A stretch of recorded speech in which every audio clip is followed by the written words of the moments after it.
Hey, what's up, everybody? Welcome back. Welcome back. Jared Roboski here with CMG Financial. I'm super excited about today's video. If you saw the previous two videos, the first one was called The Basics. Then we went through the hunt. And now this one's called The Find. And I've just found a property. I'm under contract. Loans already approved. And I'm smooth sailing, just waiting for closing. So I'm going to walk you through exactly how I do this and how I find them and everything, and then calculate, getting set up, all that. So let's jump right in.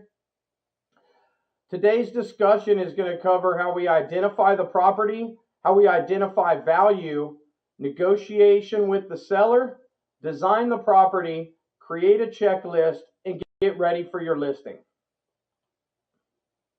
So identify the property. You got to identify the property you want to buy. You're going to make an offer. You're going to negotiate. And like I said before, begin with the end in mind. Always begin with the end in mind. So first, we want to identify value. And the ways we identify value is first, make sure you connect with a realtor. Because a realtor can see information that you cannot. I can't pull this data. You can't pull this data unless you have access to the MLS.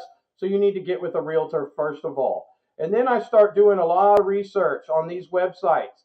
I prefer HAR. That's my local listing website.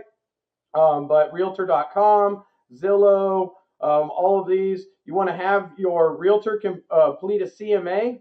So what I'm noticing when I look at HAR, Realtors.com, Zillow, properties are sitting just like I said they would be in my previous videos. If you watch my videos in November, December, I told you that the best time to buy a property will be over these next few months, and that I would execute in these next few months. I'm a man of my word, and I listen to my advice. And I'm telling you, these are when the deal's made. So this property I found, here's a picture of it. I can tell right now, this type of open floor plan, high ceilings, and this property was way below my budget. So that was amazing. And it's going to allow me to buy another property this year. So we might buy another one right after this. So that's why right now is such a great time to buy. This property would have had 10, 20 offers on it, and I probably would have had to go $20,000 to $50,000 over the asking price to get it. Instead, we got $11,000 under the asking price plus $5,000 in closing costs, right? And I eased into it. It was easy. I didn't have any pressure like, oh, I better hurry up and get my offer in because there's 20 other people looking at this house. That's not the market we're in right now. So best time to buy a house is now. It's a lot easier to find exactly what you're looking for, and you can negotiate closing costs and price reductions. So check it out. Get pre-approved. I'd be happy to help you do that. So have your realtor complete a CMA. Comparative market analysis is what that is. That's going to tell you what homes have sold for recently in your area. Now, these CMAs can go back 6 months, 12 months. I don't care about what happened 6 to 12 months ago. All I care about in this market, because it's so fast moving, is what sold in the last 30 to 60 days. That's what I'm really focusing on. And that's going to tell you where the current values are and where they're trending.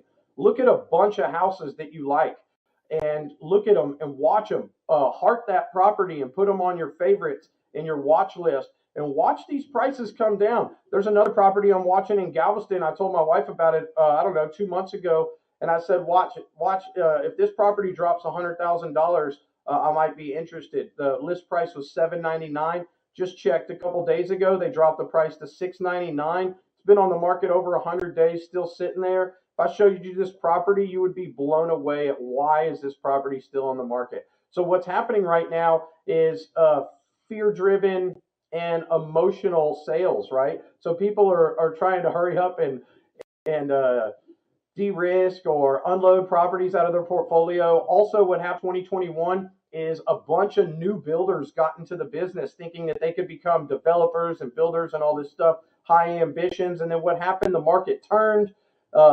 They didn't. There's not as much profit margin built into the house as they thought, and maybe they just want to get out now. And they're just like, oh, we need to hurry up and sell before we lose any money, right? So it's just a good market to buy in because of all those reasons, right?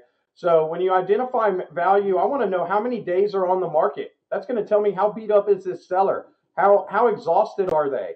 Okay, are there other offers? Most likely there aren't right now. Prepare a negotiation plan based on your CMA and what you see in the area. Prepare your negotiation plan and then start negotiating. Time to get that deal. Now, negotiation is a key part, and you got to be fair when you're negotiating, but also you want to win. Um, Buyers have been getting beat up for the last 2 years. It's our turn to win.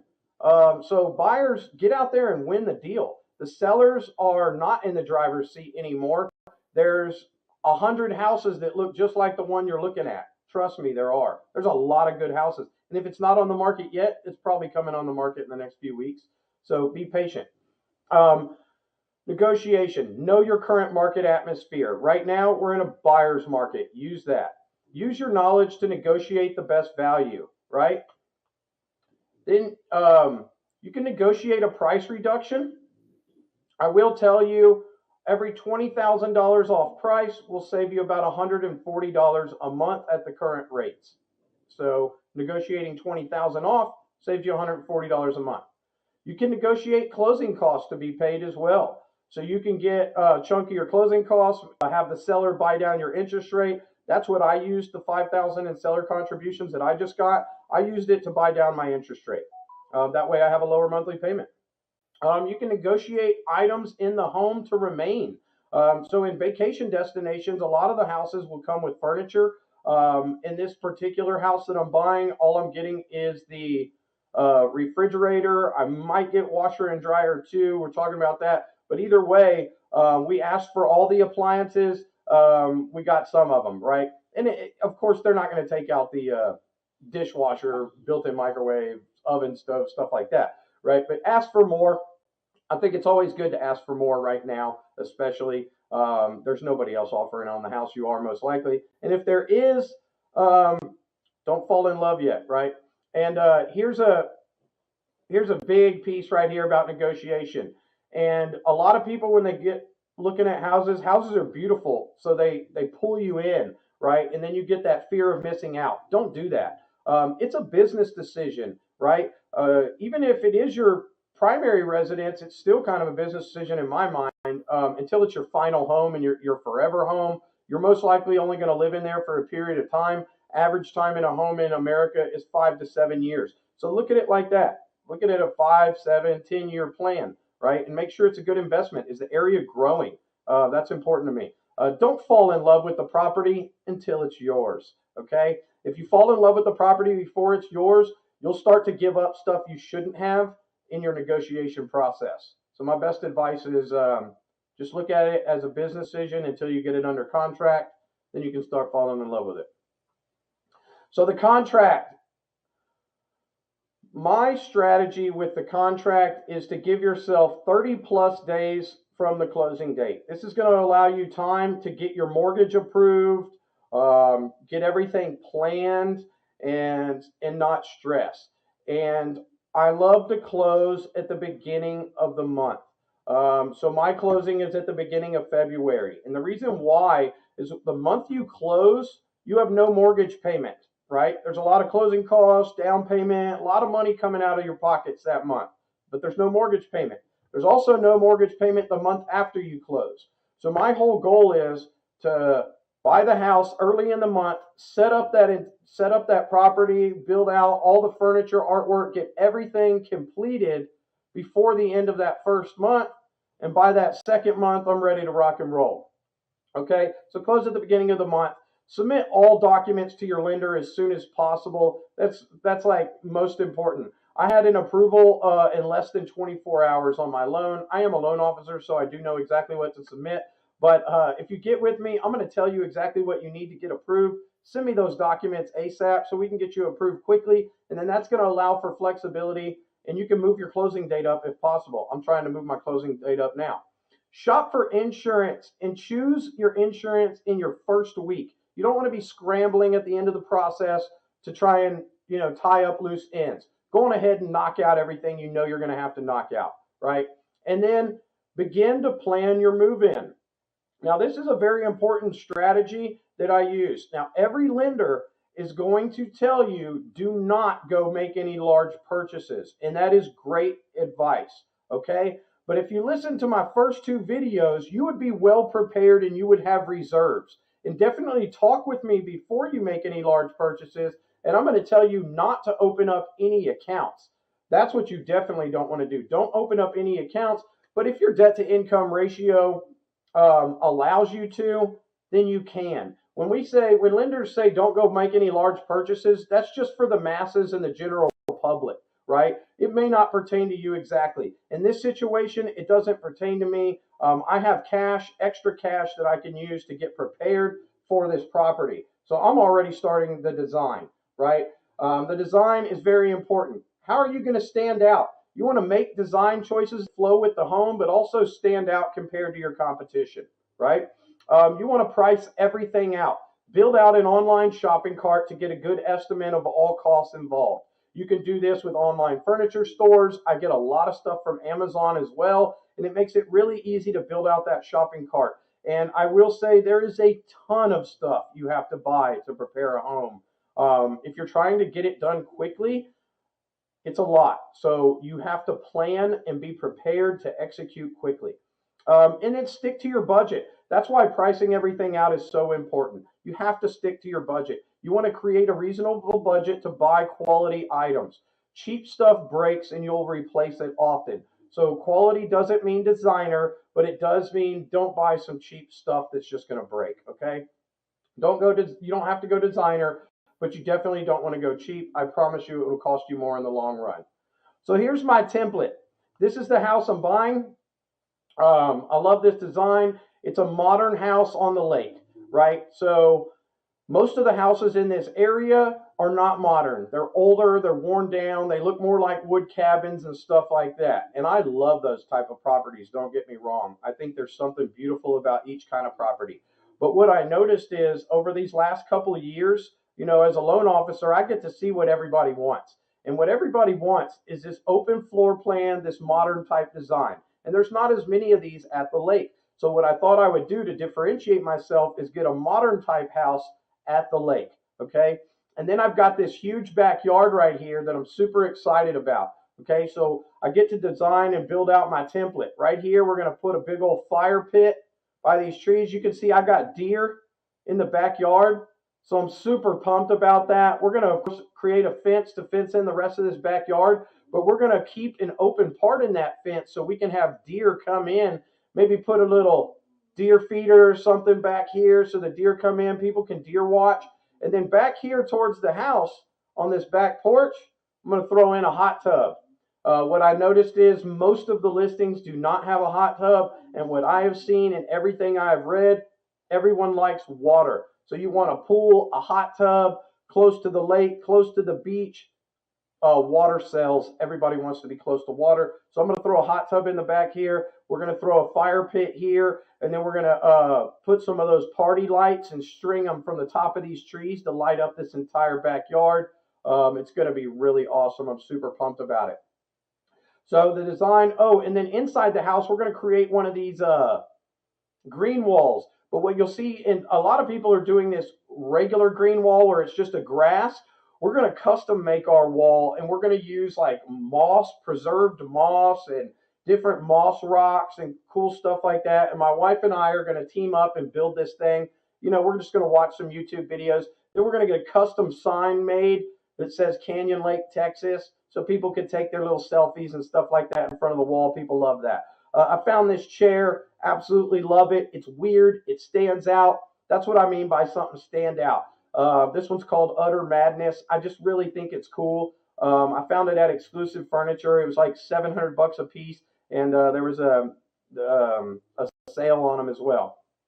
Snatch this rug. It's a little lighter than this in person, but you can see cool look. Had like some sort of like Mayan Aztec type look to it. I really liked that look of it. We're gonna throw that hot tub in the backyard, and then this is our like example of what we're seeing in the landscaping company. right? Because I'm pricing all this out. I know exactly what the hot tub costs. I know exactly what this backyard costs, give or take $1,000, right? But I know what the medium costs to lay down these rocks. I'm going to build a nicer fireplace than this, but I want a pergola with 2 hanging chairs, right? You want to build out your design so you can start to estimate your costs. It's very important, or else you can get stressed out not knowing how much your costs are, right? I have an entire spreadsheet built out, and I've already calculated exactly how much my costs are. And so far, I'm still under budget, which is absolutely amazing, even after all this crazy stuff we're buying. So here's your checklist. Um, Very important to create this checklist. This is your master list, and this is what's going to show you what you need. And it's big. It is not a small task. So you need to really plan this out. Living room, you're going to need a couch, chairs, dining table, TV console, TV, rugs, accents, artwork. In the kitchen, you need dishes, silverware, cookware, bar supplies, coffee station, appliances if you need them. In the bathroom, you need mats, towels, toiletries, and cleaning products. The bedrooms are going to need beds, mattress, sheets, comforters, pillows, dresser, nightstand, lamps, artwork. See how it adds up? In the laundry, you'll need a washer and dryer, basket, soaps, backyard, front yard, furniture, landscaping, games, any extra features like a fire pit, hot tub, pool, right? If you can buy a house that already has a hot tub or pool, that's a huge plus. But yeah, you're going to need a lot of stuff. So start to make that list and price it out. And when you start to build out your carts, that's when you'll start to realize maybe we don't need that item. This is a must have, and this is like, we don't really need that. If somebody asks for it, like let's say a rice maker or a crock pot for your kitchen, maybe that is something cool, but do you really need those to start? Not necessarily, right? Small items in the kitchen like a cheese grater, you're going to need that. But do you have to have that to start? Maybe not. Maybe get that in month 2, 3, 4, right? So just think about things like that. It adds up quickly, so you want to be prepared. Here's my readiness. I've already started getting ready because I have enough cash. The way I look at it is, even if this house fell through on me, there's hundreds of houses available in the same area. I'll just go buy another one. The same stuff apply to the next house I buy. So to me, it doesn't matter. When you get into real estate investing, short-term rentals, vacation rentals, you also are an investor in the furniture business. So I'm prepared. I got all my stuff ready. I've already even bought all my furniture needed. Now, the cool thing about furniture is you just pick the delivery date. If I need to change the delivery date, cool. It doesn't matter. Now, most people should not do this. If it's your first time, you probably need to wait. Just build out your carts and then execute after you close. Definitely talk to me before you go start making a bunch of purchases. Make sure you got the wiggle room. But this isn't my first rodeo. I have plenty of room, and I'm not making any bad decisions. I know exactly what I'm doing. So what's going to happen is when I close, I'm going to move in that weekend, and I will be like 90% ready in like 3 days. Then all I'm going to be waiting for is my hot tub and my hot tub to be installed in my backyard to get built out. And that'll probably happen in the next week or two. The strategy: close early in the month, set up the home in the first 2 weeks, get professional photos, an absolute must. You don't know how many people I see taking photos with their phone. You're not a photographer, hire a professional. If you are a photographer, still hire a professional. It's better to get somebody that's not attached to the property to get those photos. Be ready to list by month 2 and execute on your plans. Get expert advice. Call me. Here's my phone number, my email. Here's my YouTube, where you can find these real estate investing series and tons of videos where I'm constantly giving market updates on where interest rates are headed, what the market's doing, and things that are shifting. And I'm not tooting my own horn, but I've been spot on and on the money. And this is also helping me with trading. I have some trading videos out there. You can learn how to trade, make some extra money as well. I'm not a financial advisor, so that's not financial advice, but I do very well trading. And here's a phone number, email address, and my website where you can apply for a mortgage. I would love to be your loan officer, but even if I'm not, give me a shout. I'd be happy to help you plan out your next investment. Thank you so much. I wish you all the best. Let's go execute on our plans. And please like this video and subscribe to my YouTube channel. It really helps more people learn about this subject, and we can all win in this game. And be sure to check out my next video. Stay tuned. That's why it's good to subscribe, and you can click that bell for notifications. As this probably going to come out with another video by the end of February, as soon as I have the whole property built out. And that video will be called The Execution, where I walk you through exactly how we executed it. And then I'll show you my pricing on the place throughout the year, how I do research on seasonality, research my pricing to stay competitive, but also to maximize profitability on the property. And the most fun part about this is you get to use the house. My family and I will enjoy this new lake house for years to come, and also make money off of it. So it's fantastic. And then later on, I'll show you how to the incredible tax breaks from doing this as well. It is unmatched in anything I've ever found.